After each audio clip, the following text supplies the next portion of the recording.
Organizations should conduct leadership development that benefits the collective organization and the community the organization touches.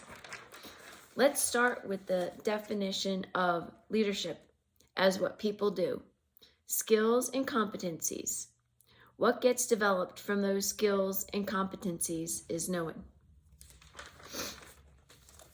Liz Buzan defines leadership development as the aggregate expression of one's mindset, emotions, and behavior, or way of being with an emphasis on belonging.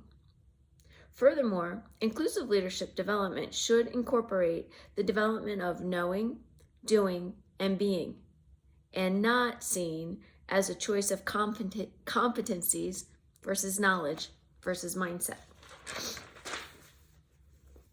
Organizations need to embrace a new form of consciously inclusive leadership. Liz Buzan comes very close to this framework.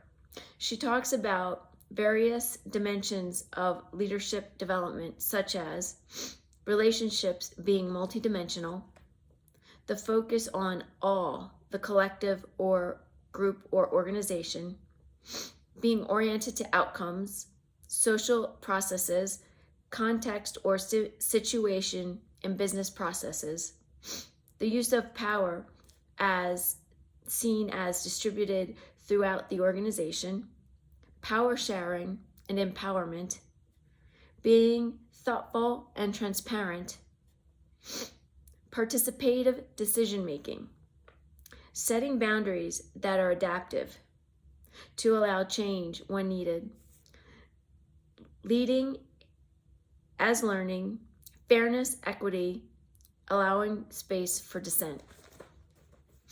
Finally, she broadens this framework with self-awareness.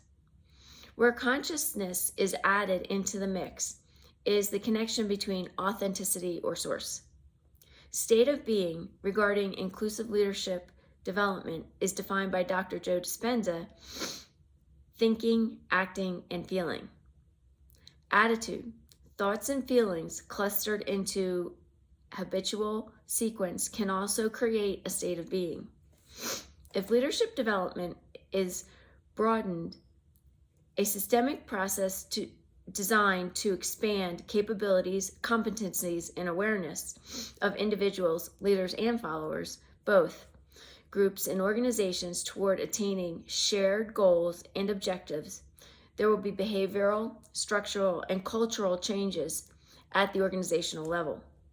The systemic change will be consciously realized through new thoughts, new choices, new actions or behaviors, new experiences, and new feelings.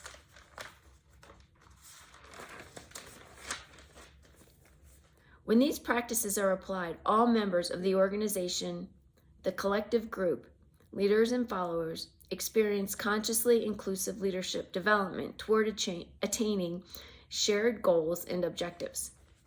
A culture of inclusion is a byproduct of such a framework, in my opinion. When the collective group starts experiencing a new state of being, they will take that state of being out of the organization, the workplace, back to their homes, in the community. By default, consciously inclusive leadership flows into society.